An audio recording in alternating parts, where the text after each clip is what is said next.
Okay, we finished the installation. So let's walk around and just see what we did.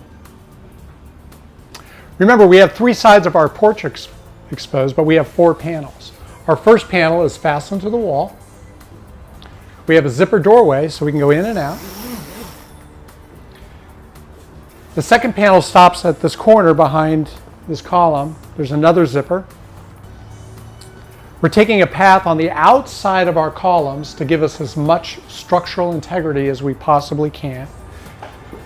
Zips to our fourth and final panel that takes us all the way back and is snapped to the side over at the end. That's all there is to it. Let's get the furniture. Let's have dinner.